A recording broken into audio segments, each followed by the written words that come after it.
te lo pedimos. Espíritu Santo, muévete, muévete en medio de tu pueblo, muévete en medio, Señor, de tu pueblo, muévete, por favor, en el nombre de Jesús.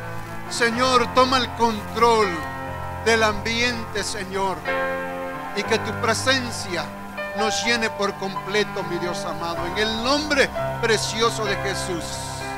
Gracias te damos, papito lindo, en el nombre de Jesús. Amén y amén. Le damos una ofrenda de palmas. Aleluya. Gracias, mis hermanos. Gracias. Amén. Nos vamos a acomodar entonces. Y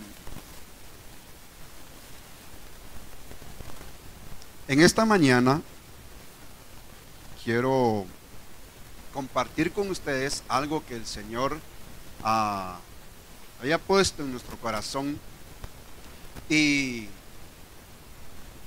quiero tomar de ejemplo la vida de un rey. La vida de un rey en donde la palabra nos dice que cuando empezó él a reinar, empezó a reinar conforme al corazón de Dios, que hizo lo recto delante de Dios. La Biblia nos dice que él empezó a hacer lo agradable delante de Dios, y es uno de los pocos reyes que se habla de esa manera cuando empiezan a reinar. La mayoría de reyes que la Biblia nos enseña que reinaron en el pueblo de Israel, los cataloga o los señala de esta manera, y dice: e hicieron lo malo como sus padres. Hicieron lo malo.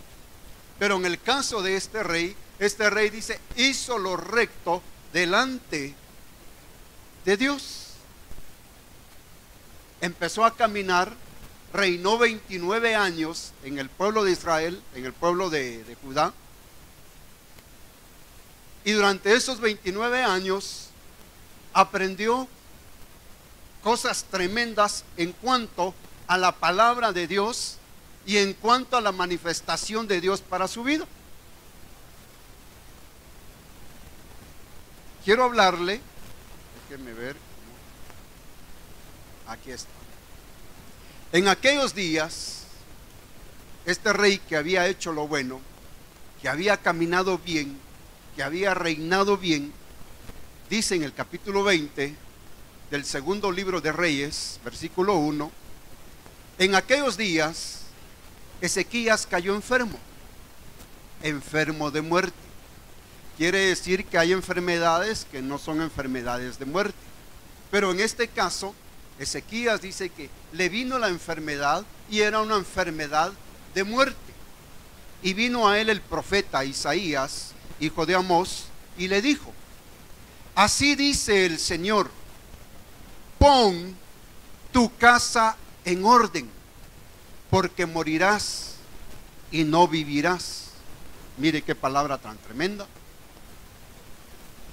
Luego dice: entonces él volvió su rostro hacia la pared y oró al Señor diciendo: te ruego, oh Señor, que te acuerdes ahora de cómo yo he andado delante de ti en verdad y con corazón íntegro, y he hecho lo bueno ante tus ojos. Y Ezequías lloró amargamente. Y aconteció que antes que Isaías hubiera salido del patio central, vino a él la palabra del Señor diciendo: vuelve y di a Ezequías, príncipe de mi pueblo, así dice el Señor, Dios de tu padre David: he escuchado tu oración y he visto tus lágrimas. He aquí, te sanaré.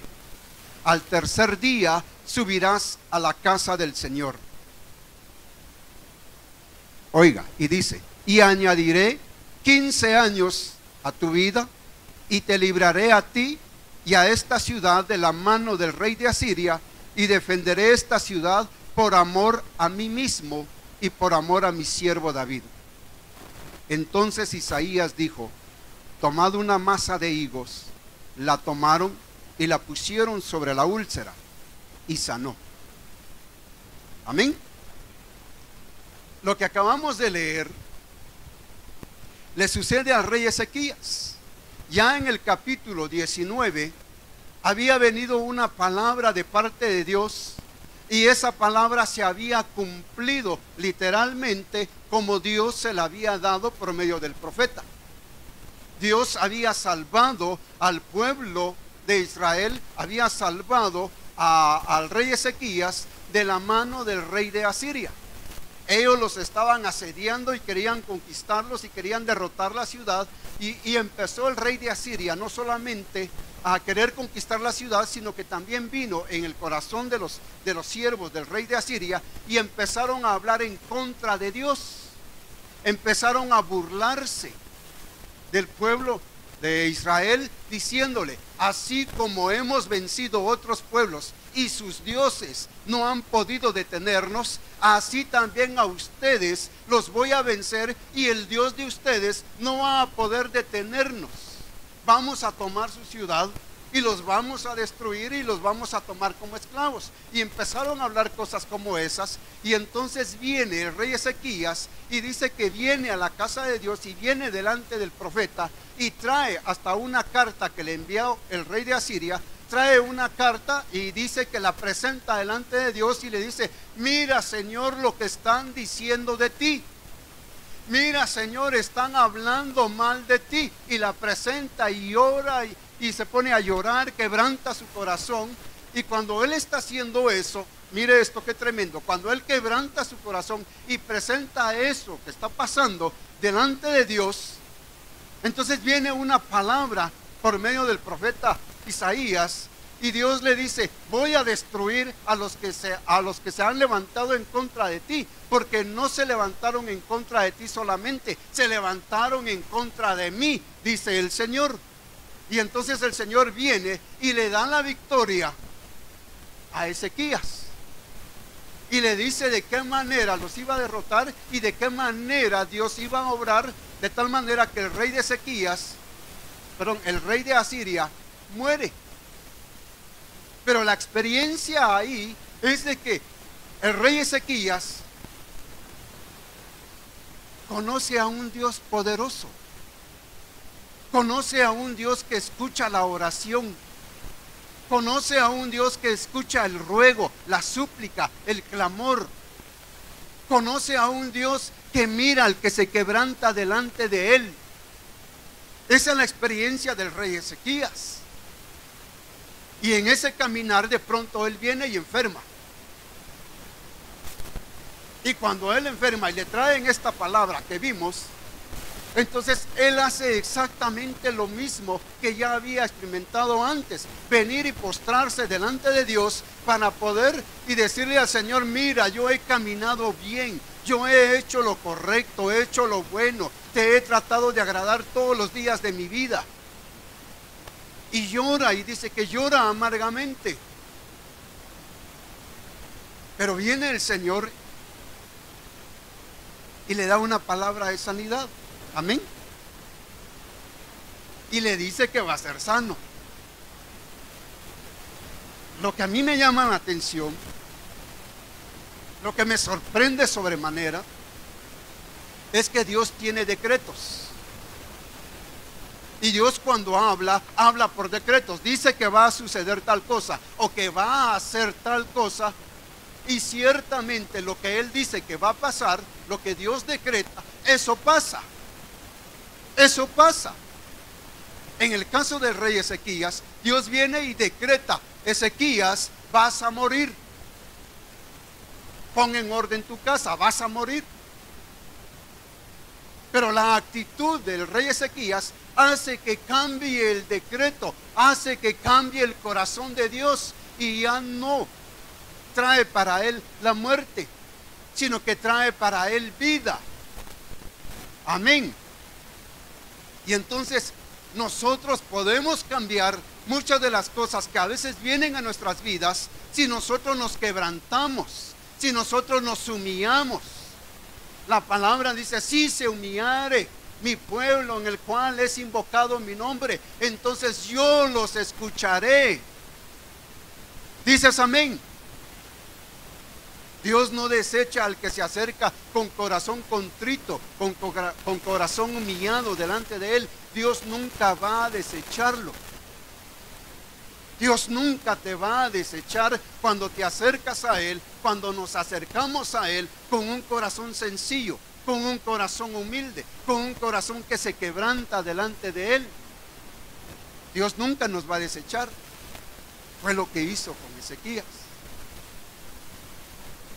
Mire, Romanos 8:28. Y sabemos que para los que aman a Dios, todas las cosas cooperan para bien. Esto es para los que son llamados conforme a su propósito. Cualquier situación que te esté pasando, aún en medio de la enfermedad, Dios tiene un propósito. Dios tiene un propósito para ti, así como lo tenía para el rey Ezequías. Amén. ¿Cómo se llama el tema entonces?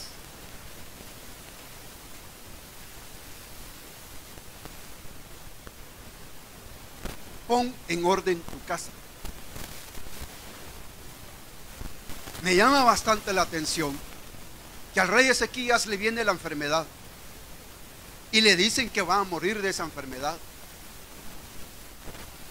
Yo no leo en la Biblia que haya otro caso en donde se le diga a alguien que va a morir y que necesita poner en orden todas las cosas de su vida, de su casa, todo. Por alguna razón a Ezequías se lo dicen.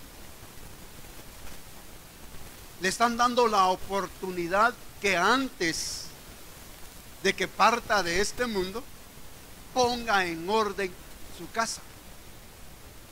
Quiere decir entonces que Ezequías no tenía en orden su casa.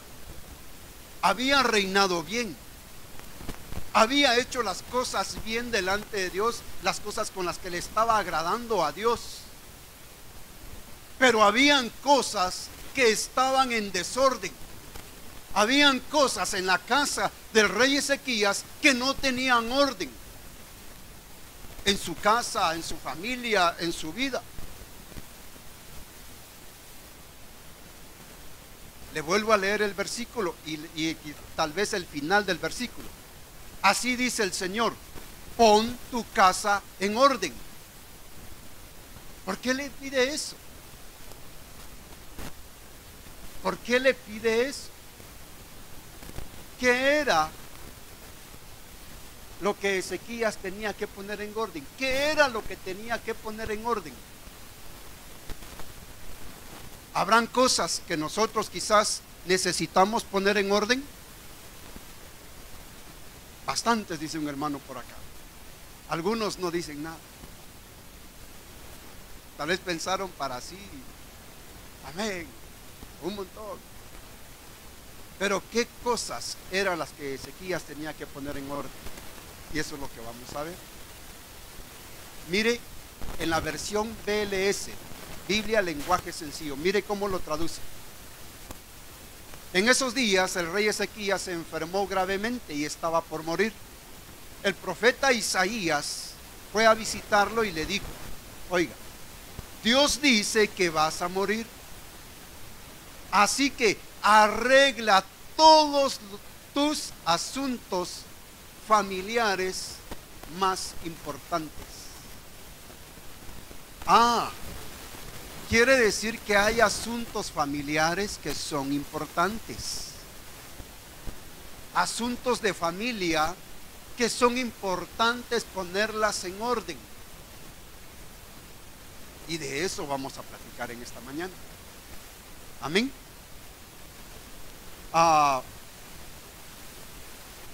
El rey Ezequías hizo lo recto ante los ojos del Señor, conforme a todo lo que su padre David había hecho. Porque se apegó al Señor, no se apartó de él, sino que guardó los mandamientos que el Señor había ordenado a Moisés. Lo que quiero resaltar aquí es que Ezequías había hecho bien las cosas.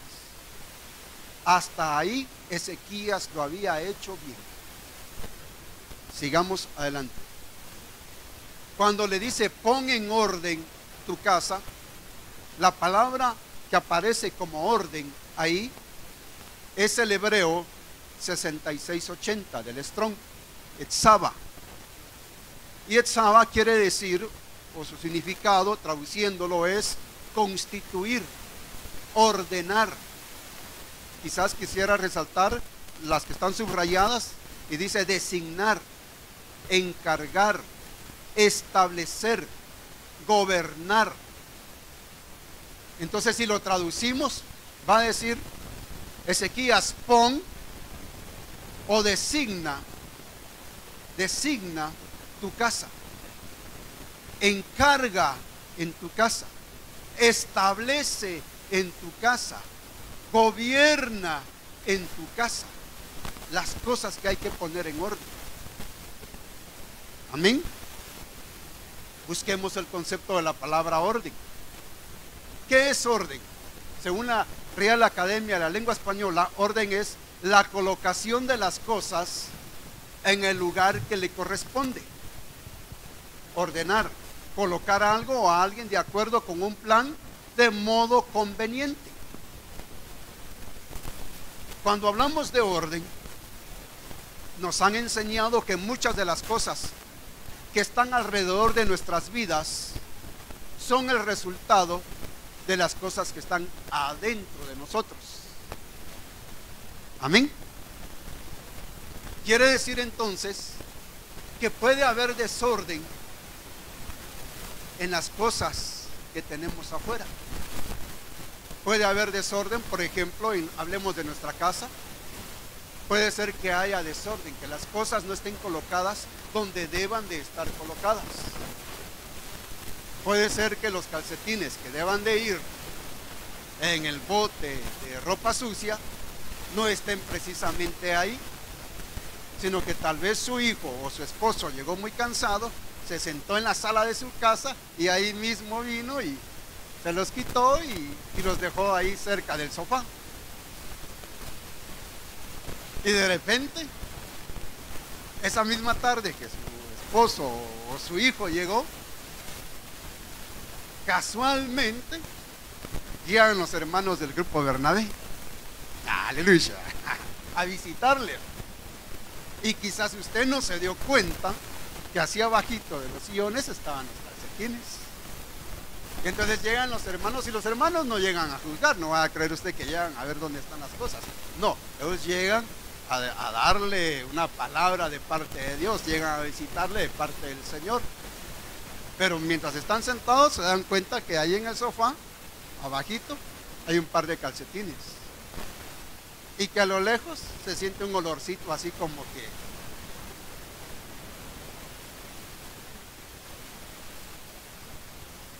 se dan cuenta de que otras cosas que no deben de estar ahí, están ahí. Se dan cuenta que tal vez uno de sus hijos tomó refresco la semana pasada y que el vaso se quedó a un lado. Entonces, lo que quiero recalcar o decirle es que muchas veces en nuestras casas no están colocadas en el orden, en el lugar que corresponden las cosas. Y eso hablando de las cosas materiales, de las cosas que son físicas. Si hablamos de la cocina, por ejemplo, en la cocina, las amas de casa, en la cocina no va a encontrar usted un par de zapatos, de chanclas. No va a encontrar ese tipo de cosas. Cada cosa tiene su lugar. Y muchas veces ese desorden que se manifiesta, perdone que hable de esta manera, pero ese desorden que se manifiesta muchas veces en que dejamos sobre la mesa los trastos de un día anterior, en que no son llevados y colocados al lavatrastos o al lugar donde corresponden, en donde las cosas de los sillones, la ropa o ese tipo de cosas se quedan en el lugar inapropiado. A veces uno lo puede tolerar y decir, bueno, otro día lo recojo. Al día siguiente se acumula más todavía. Cuando uno se viene a dar cuenta, ya hay mucho desorden en la casa. Y cuando hay que limpiar, uno se da cuenta de que las cosas no estaban en su lugar. Y muchas veces nos sentimos avergonzados cuando alguien nos visita y encuentra precisamente lo que decíamos hace un momento, que las cosas no estaban en orden. Entonces el desorden nos puede provocar a nosotros vergüenza. Nos puede provocar vergüenza. Para los que tienen un vehículo, el orden en el que el vehículo esté, eso habla mucho, dicen, de la persona que lo conduce. Usted ha oído quizás el apóstol aquí una vez lo dijo predicando el apóstol aquí, dijo una vez: si yo subo al carro de algún hermano, lo que hago es abrir la guantera para ver qué es lo que lleva ahí. Y tal vez lleva, perdón, no lo dijo él precisamente diciendo lo que lo iba a hacer para juzgar o para criticar que llevaba, sino para ver qué música escucha, si de repente está escuchando alguna música de banda o alguna música a saber ni de qué va, dentro de sus cosas que tiene guardadas ahí. O de repente encuentra un pan que le dieron de refacción que era de la semana antepasada. O de repente en los sillones, en la parte de abajo, aún hasta en el baúl, el desorden en que se tienen las cosas, eso habla mucho. Donde yo trabajo, tengo mi jefe, y mi jefe es chinito. Y él critica siempre, él siempre de repente se acerca a los carros y él critica eso. Me acaban de recordar un pensamiento de él y dice: así como tenés el carro, así tenés la mente. Le dijo a alguien. Entonces, si el carro está bien sucio o por dentro y con cosas ahí, él está diciendo: así como tenés eso, así tenés tu mente. Porque si en tu mente no hay orden y no hay limpieza, quiere decir que en todo lo demás no hay orden y no hay limpieza. Entonces necesitamos, usted no diga a mí, necesitamos tener orden. Orden. Y a veces el ponernos a hacer las cosas o a ordenar las cosas, por ejemplo, no le digo que no le digo que a diario lo hago. De vez en cuando ayudo a mi esposa, allá está ella, a lavar trastos. Y cuando me pongo a lavar trastos, me doy cuenta que la vajilla que tenía 4 platos, solo estoy lavando 2. Entonces voy al otro lugar, al mueble donde están los trastos, y miro que ahí no están. Ay, ¿dónde estarán los otros 2? Y entonces voy, reviso, voy aquí, y resulta que nuestra vajilla ya no está completa. Ya hacen falta 2, se quebraron, se les cayó, algo pasó, algunos de mis hijos, no sé, algo pasó, pero ya no están. Entonces el involucrarnos en hacer algo nos ayuda a poner un orden y a poder gobernar o a poder designar o a poder darnos cuenta de cómo está el estado de nuestra casa. ¿Cómo está? Y eso es importante. Y es importante porque usted sabe que usted y yo tenemos a un Dios de orden. Nosotros tenemos a un Dios de orden. Debemos de ser ordenados aún con nuestro tiempo, la manera en que administramos nuestro tiempo, la manera en que empleamos nuestro tiempo. Se puede emplear mucho tiempo viendo televisión, por ejemplo. Se puede emplear mucho tiempo estando en el Face. Y quizás es el tiempo de que deberíamos de estar acostados, ya durmiendo, teniendo sueños con el Señor, ya tipo 10, 11 de la noche. Pero si usamos mal el tiempo y somos desordenados con nosotros mismos, puede ser que a las 10, 11 de la noche todavía estemos conectados en Face y le estamos quitando vida a nuestro cuerpo, al templo que Dios nos dio, porque ya no estamos durmiendo lo suficiente. Y eso a la larga nos va a dañar, nos va a afectar, nos vamos a envejecer más rápido. Pero debemos de tener orden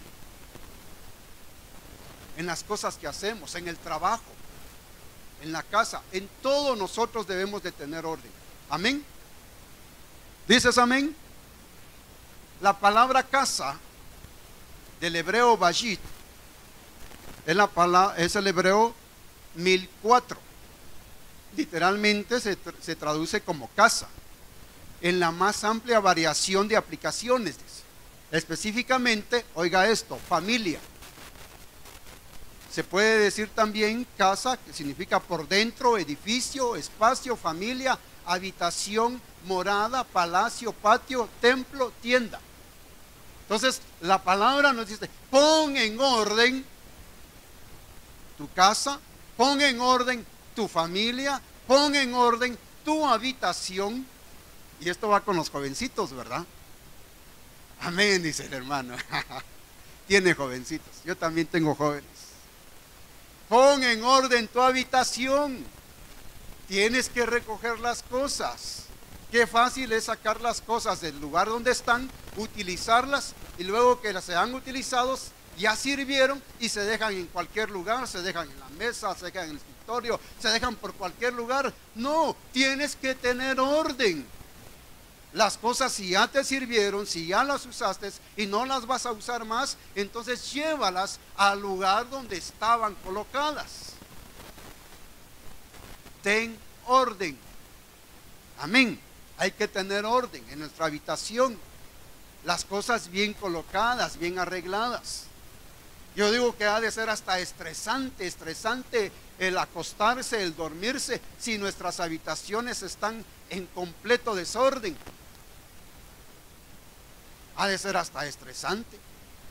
Pero si usted alguna vez, yo creo que la mayoría aquí tuvieron la oportunidad de ir al retiro de matrimonios, cuando entraron a la habitación o han tenido la oportunidad de hospedarse en algún hotel por alguna circunstancia, usted lo que admira del hotel es la limpieza, el orden, la cama y sus sábanas y sus edredones bien colocados, bien arregladitos ahí. Usted va y hasta se acuesta, dice, y se disfruta eso.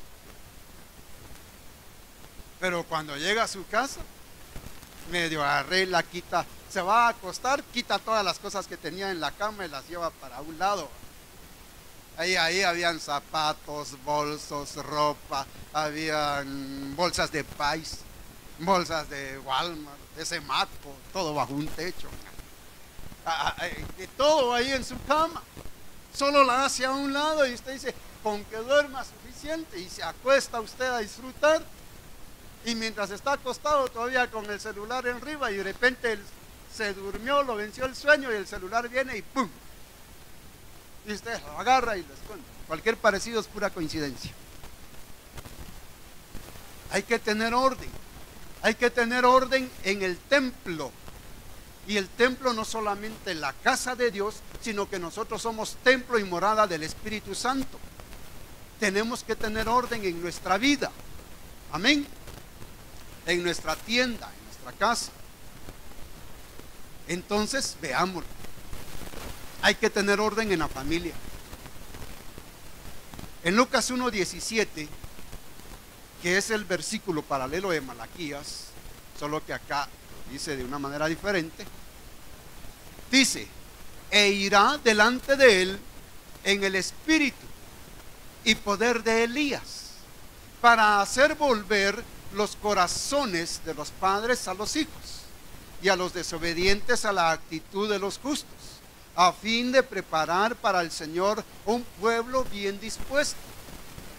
Entonces aquí nos está hablando de una restauración familiar. Si se recuerda el versículo que leímos, decía, pon en orden tu casa, pon en orden tu familia. Y nosotros, mis hermanos amados, aunque estábamos leyendo el versículo de Ezequías, que dice, porque ciertamente morirás, yo quiero decirle que no necesariamente nos está diciendo el Señor a nosotros, vas a morir. No nos está diciendo eso ahorita. Pero no necesitamos que el Señor nos diga, vas a morir, para que nosotros vengamos y pongamos en orden las cosas que necesitamos poner en orden. Amén. Entonces necesitamos poner en orden muchas cosas. Y una de ellas es la relación familiar. Y aquí específicamente está diciendo, para hacer volver el corazón de los padres a los hijos. Entonces es el corazón del padre, y eso nos platicaba nuestro hermano pastor el sábado 14, cuando hubo una convocatoria de padres e hijos acá en la iglesia, y que fue, si usted puede conseguir el tema y escucharlo, se lo recomiendo. Si usted es padre de familia, si usted tiene hijos, por favor escuche ese tema, consígalo. Amén. Pero nuestro hermano pastor nos decía que debe de ser primero el corazón del padre el que ha de volverse al hijo. Tiene que volverse al hijo. Y entonces eso me recuerda a Ezequías. ¿Qué pasó con Ezequías? Con el rey Ezequías no habla acerca de su esposa, no habla acerca de sus hijos. Y eso me recuerda también entonces la vida de muchos otros reyes. Por ejemplo, el rey David. El rey David tuvo hijos. Y como tuvo muchos hijos, de alguna manera él desatendió a sus hijos. De tal manera que cuando hubieron situaciones tremendas entre sus hijos, los hijos decidieron tomar venganza por sí mismos. Los hijos decidieron rebelarse contra David, el padre, contra el rey David. Absalón, por ejemplo, se rebela contra el rey. Se está rebelando contra el padre que era rey. Se rebela. Uno de los hijos viola a una de sus hijas. Y nosotros miramos, y no estoy criticando ni juzgando la vida de un rey David, que es bien tremenda la vida de él, pero sí podemos ver los errores que se pueden cometer y los errores que nosotros podemos cometer. Puede ser que nuestro corazón esté alejado de nuestros hijos y que no los estemos atendiendo y que no los estemos cuidando y que no los estemos encaminando en el camino correcto que deben de ser caminados. Entonces la invitación es que nosotros no desatendamos a nuestros hijos. Un padre nunca deja de ser padre. Desde que empezó un día a ser padre, a ser madre, nunca lo va a dejar de ser. Siempre los hijos van a buscarlo, siempre los hijos van a buscar verle el rostro, van a buscar tener la compañía, van a buscar tener un consejo, escuchar una palabra. Sobre todo si ya están casados, si viven aparte, siempre los van a buscar, y los días domingos, para ver si los invitan a comer. Así va. No, eso es una broma. Pero los van a buscar, nunca se deja de ser padres. Y entonces es mi tarea que mi corazón se vuelva hacia mi hijo, hacia mis hijos. Si yo quiero poner en orden mi casa, si yo quiero poner en orden mi familia, mi corazón se tiene que volcar hacia mis hijos. Amén. Miremos algo más. Entonces nuestro pastor decía esto es literal. Nuestro pastor decía esto: se debe de reconocer que se equivocó. Está hablando del padre de familia. Si no nos hemos volcado nuestro corazón hacia nuestros hijos, debemos de reconocer que nos hemos equivocado, dice. Al reconocer que no se ha sido un buen ejemplo para su hijo. Y en esto, ser un buen ejemplo para nuestro hijo, puede ser que nuestros hijos vean solo en nosotros las cosas malas, las cosas equivocadas. Más aún cuando ellos ya tienen la capacidad de razonar, cuando ellos ya tienen la capacidad de decir: papá, eso que hiciste no está bien, eso no es correcto.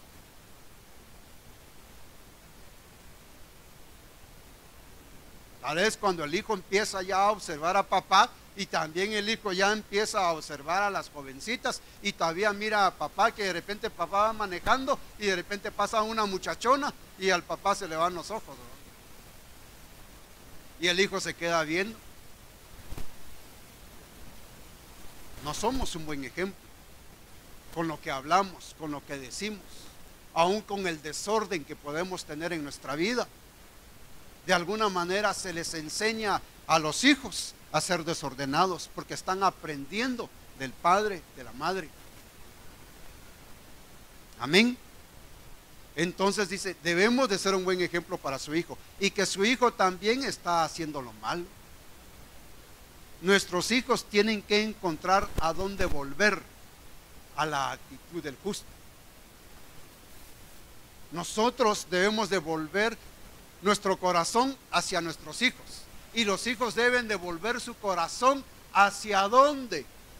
Si no se tiene hacia dónde volver el corazón el hijo, hacia dónde debe devolverlo si tiene a un padre o a una madre que le está dando malos ejemplos, que no lo están caminando correcta o adecuadamente.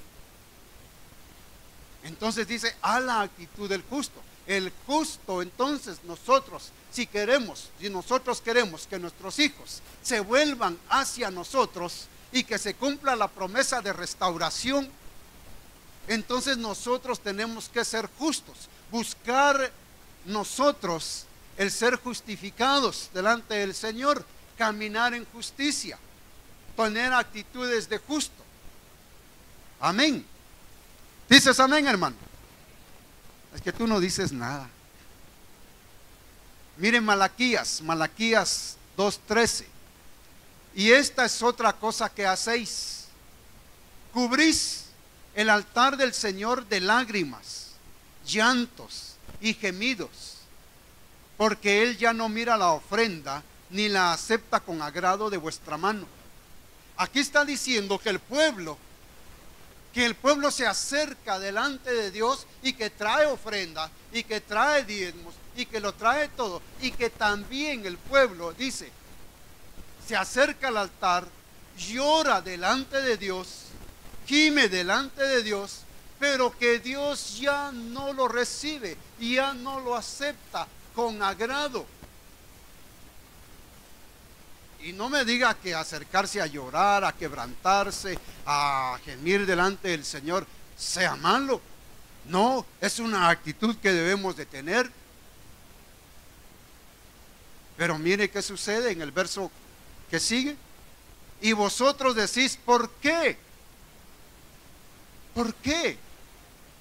Porque el Señor ha sido testigo entre tú y la mujer de tu juventud, contra la cual has obrado deslealmente, aunque ella es tu compañera y la mujer de tu pacto. Debemos de poner en orden nuestra familia, nuestra casa. Y parte de poner en orden es esto también, el que haya una buena relación entre cónyuges. Debe de encaminarse la relación del esposo y de la esposa, debe de encaminarse siempre hacia un avanzar y un crecer y no menguarse.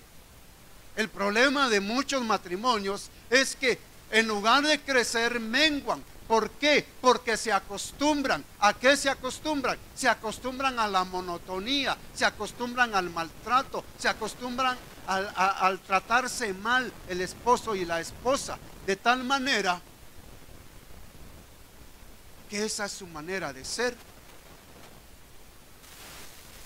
Perdone que ponga un ejemplo muy carnal, pero seguramente más de alguna vez usted habrá visto esa serie mexicana de la familia, usted lo dijo. Mire cómo se tratan ellos, y ese es ejemplo, ese es un modelo de cómo se tratan las familias, los esposos que no tienen conocimiento de Dios. Hay otras tiras cómicas que se llaman los melaza, que salen en historietas cómicas. Se tratan igual con la comida, con las cosas, con la ropa, con la familia, con los suegros, con los vecinos. Se tratan de una manera bien dura, bien áspera. ese trato. Y bien que lo dice la Biblia: esposos, no tratéis con aspereza, no seáis duros en vuestro trato para con las esposas, que son vasos más frágiles. Porque se vuelve costumbre, se vuelve un hábito. Y después ya no solamente se dicen palabras fuertes, después ya se saca lo que hay en el corazón. Y cuando se saca lo que está oculto y lo que está en el corazón, ya es con el objetivo de ofender a la persona que dijimos amar. Entonces debe de haber una buena relación. Debemos de buscar una buena relación entre esposos. Normalmente cuando escucha uno una enseñanza, una prédica de estas, normalmente, y como el versículo decía, no seáis ásperos, esposos, maridos, no seáis ásperos para con vuestras esposas. Pero usted sabe que hay una ley de la siembra y la cosecha. Cuando el esposo ha sembrado de tal manera eso en el corazón de la esposa, no pretenda recibir ninguna otra cosa más que lo mismo. Y resulta entonces que la esposa también dice unas cosas tremendas. Entonces la esposa también ya no se queda tranquilita, sino ya es una fiera, ya es cosa seria. Si ese tipo de cosas, si ese tipo de relación está pasando en tu casa, en tu familia, debes de ponerle un alto. Debes de ponerle un alto. Fue lo que hicieron con el rey Ezequías. Pon en orden tu casa. Arregla todas las cosas que necesitas arreglar en tu familia. Y el estar enojados con el esposo o la esposa, eso me recuerda a una anécdota o a alguna vivencia que sí fue real, que sucedió, creo yo, allá en África, con un ministro de Dios, que dice que antes de salir de la casa, por alguna razón, no recuerdo exactamente, pero discutieron con la esposa. Discutieron de tal punto, no recuerdo si así fue, pero dice que la esposa vino y se enojó con él, y él se enojó mucho con ella. Y mientras iba de camino al lugar a donde tenía que dirigirse, dice que tuvo un accidente. Y cuando se accidentó, este ministro, este siervo de Dios, hombre tremendo de parte de Dios, dice que murió. Y cuando murió, no lo llevaron precisamente al cielo, sino que dice que se lo llevaron al infierno. Y él, al preguntar: Señor, ¿por qué yo estoy aquí? No me corresponde estar en este lugar. Soy un ministro, soy un siervo tuyo, he amado tu palabra, he predicado tu palabra. Pero dice que le contestaron que por haberse enojado con la esposa y no haber arreglado eso.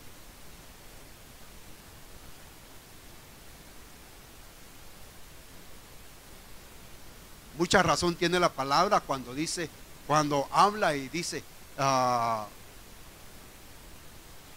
que si nos enojamos, que no se ponga el sol sobre vuestro enojo. Que no se ponga el sol sobre vuestro enojo. Imagínense una pareja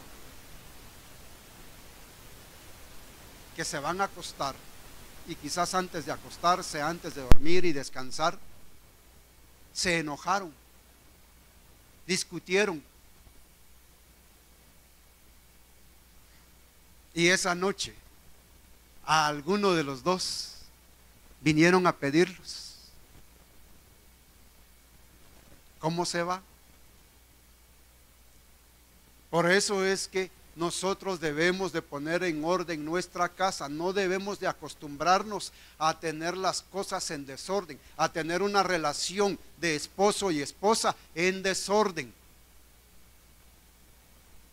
Yo no vengo a criticar ni vengo a señalar a nadie, no estoy hablando de nadie, pero yo le diría que si usted no tiene en orden esa relación, le conviene ponerla en orden. La relación de pareja, la relación de esposos. Amén. Mire esto, la relación con nuestros padres, con nuestros hermanos, esposa e hijos, antes de la venida del Señor, tiene que estar resuelta de cualquier situación que se encuentre pendiente. Y aquí ya involucramos, cuando habla de pon en orden los asuntos familiares, no solamente hablamos de poner la relación de padres con hijos e hijos con padres o esposos, sino también la relación ya nosotros como adultos, de esa relación con nuestros padres. ¿Cómo está nuestra relación con nuestros padres? ¿Cómo está tu relación con tu papá, con tu mamá? Yo conozco el testimonio de una hermana que, siendo ella jovencita niña, fue abusada por el papá. Ella creció y no le fue bien en sus relaciones, hasta que un día conoció a Cristo. Ya ella tenía 2 hijos fuera de, que no eran de un matrimonio, sino solo había tenido los hijos. Conoce al Señor, conoce a una nueva persona, establece su matrimonio, empiezan a caminar, y dentro de ese proceso Dios sana el corazón de esta hermana y le permite acercarse al papá y arreglar su situación con el papá, pedirle o arreglar las cosas con el papá. Y el papá, aún no siendo cristiano, ella empieza a dejar que Dios sane su corazón, a dejar que Dios obre en su vida por todas las cosas negativas, fuertes, duras que le tocó a ella vivir, pero que ahora ella predica, enseña, habla del amor de Dios y habla con libertad acerca del perdón de Dios, y especialmente de ese tipo de situaciones por las que a ella le tocó pasar. Entonces, ¿hay alguien aquí que tenga una mala relación con sus papás? Tienes que arreglar eso. Pon en orden tu casa, arregla la situación con tus papás. Amén. Dice también con los hermanos. ¿Cómo está tu relación con los hermanos? Tus hermanos de tu casa, ¿están distanciados? ¿No le hablas a uno de tus hermanos porque se quedó con la mitad de la herencia? Y la mitad de la herencia era una vajilla de peltre. Se quedó con las ollas grandes y a ti te dejó las ollas pequeñas. Hay familias que están distanciadas, hermanos que se han peleado, que no se hablan. Tienes que arreglar tu situación con los hermanos. Voy corriendo porque el tiempo ya ha ido concluyendo. No podemos decir que tenemos una buena relación con Dios si no hacemos un esfuerzo de mantener una buena relación con nuestra familia. Es un esfuerzo el que tenemos que hacer. Debemos de buscar entonces la restauración de los hijos hacia los padres, la restauración de padres hacia los hijos. Debemos de buscarlo. La restauración con el cónyuge, la restauración de hermanos. No pelees con tus hermanos. Y aquí podemos involucrar a los hermanos de la iglesia. ¿Estás distanciado de algún hermano de la iglesia? No le hablas a algún hermano de la iglesia porque te lastimó, te ofendió, te dijo algo. Quizás, y eso se da mucho. Yo ya he estado ahí, ya me ha tocado a mí, pelearme con los que han sido mis coberturas cuando yo era joven. No entenderlos. Y a veces uno pelea con los que son las autoridades, los encargados de departamento. Ahí estás, eres obediente, haces lo que ella te dice, lo que él te dice, cumples con tu función, pero que en el fondo mantienes quizás resentimiento, que se podría convertir en odio. Y en Primera de Juan dice que el que aborrece a su hermano, ¿qué dice? Es un homicida, no ha nacido de nuevo. Entonces, ten cuidado, debes de mantener una buena relación con tus hermanos acá en la iglesia. Amén. Par de minutos. La economía. La restauración de nuestra economía. Salmo 105, 21. Lo puso por señor de su casa y administrador sobre todos sus bienes. Está hablando de José. A José lo ponen, le restauran su economía, le restauran su situación económica. Y eso es algo que debe de ponerse en orden también en nuestras vidas, nuestra situación económica. Lamentablemente hay muchos hogares y hogares cristianos que están pasando por situaciones difíciles económicamente, por deudas. Y créame, es horrible estar en deudas. Es horrible, pero Dios nos invita a que nos pongamos a cuentas y debemos de hacerlo todos. Aquí está hablando de José, y en el caso de José usted sabe todo lo que tuvo que pasar José. Fue vendido por sus hermanos, fue odiado por sus hermanos, aborrecido por sus hermanos, vendido por sus hermanos como esclavo, fue llevado a Egipto. En Egipto fue esclavo, estaba en una cárcel, y en todo donde él estaba dice que Dios siempre lo prosperaba y lo ayudó a salir adelante, de tal manera que un día lo ponen como señor y administrador de todos los bienes de la casa de Faraón. Pero ese era un proceso de restauración, y nosotros necesitamos ser restaurados, sobre todo en este año que estamos en el año de la abundancia. Necesitamos ser restaurados.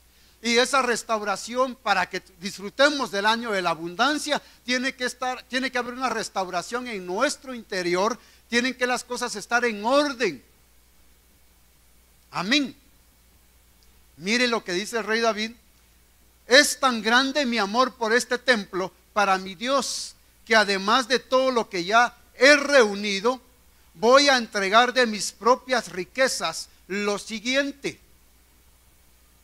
Es decir, el rey David, aparte de todos los tesoros que tenía como rey, como gobierno, él había también atesorado tesoros para él, de las cosas que Dios le había dado a él. Y en otras palabras, había sido un buen administrador. En otras palabras, había ahorrado. En otras palabras, como ahorró, tenía. Y como tenía, podía dar. Nosotros muchas veces no podemos dar porque no hemos ahorrado, no tenemos. Y no hemos ahorrado porque hemos sido malos administradores. Y entonces nunca tenemos. Amén. Perdone, no estoy regañando. Mire Proverbios 13:22 de la Biblia. El hombre bueno deja herencia a los hijos de sus hijos, pero la riqueza del pecador está reservada para el justo. El hombre bueno deja herencia. Debemos aprender nosotros a ser restaurados en nuestra economía, en nuestras finanzas, de tal manera que podamos ser buenos administradores y podamos dejar no solamente para nuestros hijos, sino aún para nuestros nietos. ¿Dices amén? Si tú procuras que tus hijos estén bien, si te esfuerzas para que ellos estén bien, seguramente ellos se van a esforzar para que sus hijos estén bien. y con eso tú habrás logrado esto. El hombre bueno deja herencia a los hijos de sus hijos. Amén. Pero mire, aquí habla lo negativo. Pero no teniendo él con qué pagar, su señor ordenó que lo vendieran, junto con su mujer e hijos, y todo cuanto poseía, y así pagara la deuda. Aquí está hablando de alguien que no supo administrar, de alguien que tenía deudas. Aquí está hablando de alguien que no fue ordenado, no tuvo orden. Y las consecuencias de ese desorden afectaron a la mujer y afectaron a los hijos. Por no tener un orden. Es necesario que nosotros tengamos un orden en nuestros gastos, en lo que Dios permite que nosotros recibamos como ingresos, en lo que Dios nos permite que podamos gastar y que podamos tener una buena administración de ello. Amén.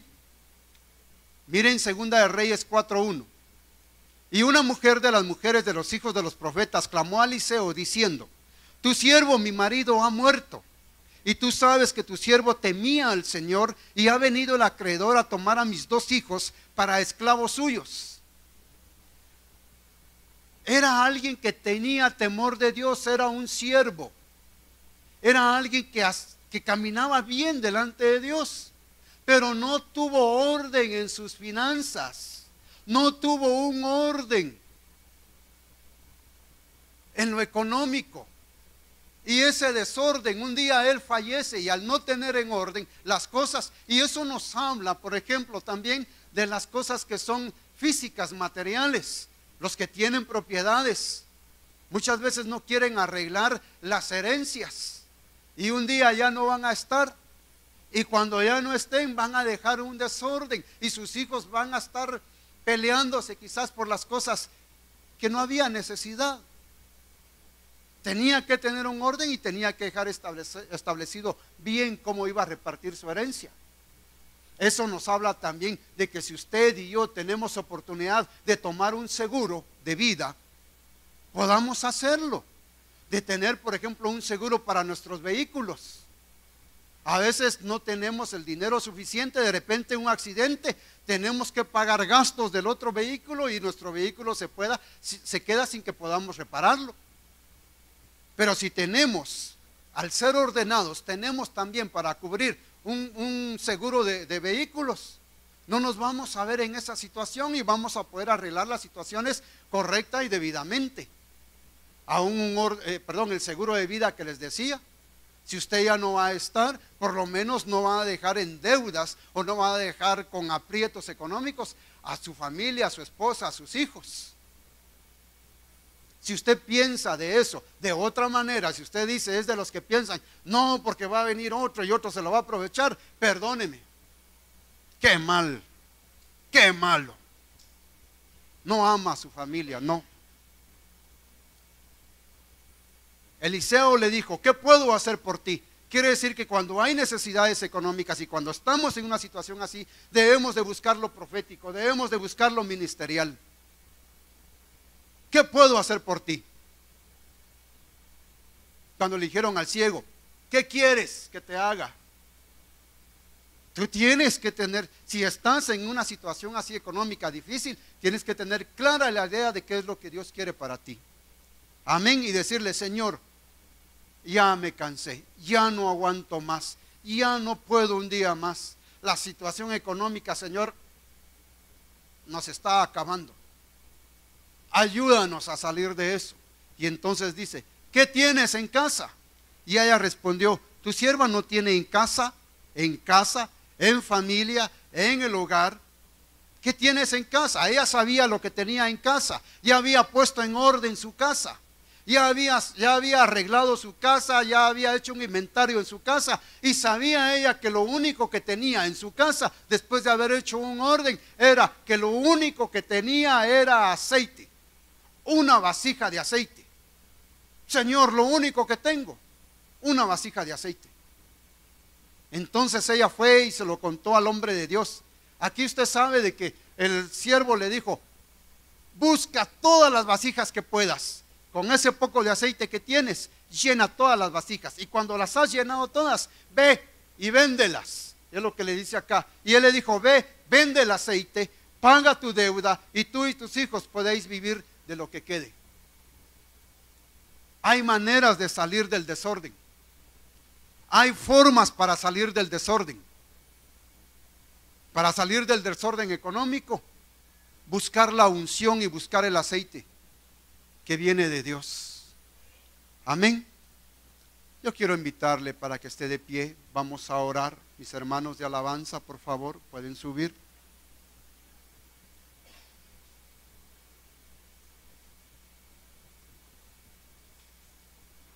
Debemos de buscar lo profético. Debemos de buscar la ayuda de Dios. No es bueno que nosotros estemos en desorden. Cualquier desorden en tu vida, desorden en nuestros pensamientos, desorden en la manera en que gastamos lo que Dios nos da como ingresos, el desorden que podemos tener en el uso del tiempo, el desorden que podemos tener con todas las demás cosas en nuestra vida, desorden en nuestra casa. Dios no es un Dios de desorden. Dios es un Dios de orden. Tus sentimientos, jovencitos, tus sentimientos, tus emociones están desordenadas. Hay que traerlas al orden. Pon tu casa en orden. ¿Qué es lo que haya que poner en orden en tu vida? No lo sé. Sé las que yo necesito poner en orden. Las más importantes. Hay muchas, pero hay unas que son importantes. Yo no sé si usted quiere levantar sus manos en esta mañana para orar y pedirle al Señor que nos permita poner en orden todas esas cosas que puedan estar en desorden. Vamos a orar. Y si Dios le habló a usted en esta mañana, creo que es necesario que le pida poner orden. Poner orden. Padre Celestial, por favor, ayúdanos a poner en orden todas las cosas que están en desorden, Señor, en nuestra vida, en nuestra alma, en nuestra mente, en nuestro corazón, Señor. Las cosas que están afuera, que se manifiestan en desorden, Señor, con nuestras actitudes, con nuestra manera de hablar, con nuestros hechos, con nuestras cosas en casa, en nuestra habitación, en nuestro trabajo, en nuestro vehículo, en nuestra relación de esposos, en nuestra relación de padres e hijos, en nuestra relación de hermanos. Señor, si hay desorden en eso, hoy, Señor, queremos que venga el orden, Señor. Queremos poner en orden nuestra casa, Señor. Por favor, te lo pedimos, te lo suplicamos, Señor. Tú eres un Dios de orden. Tú eres un Dios de orden, Señor. Y no queremos, Señor, que nos encuentre el decreto, la palabra en donde nos diga hasta aquí, y que nosotros tengamos desorden todavía, Señor.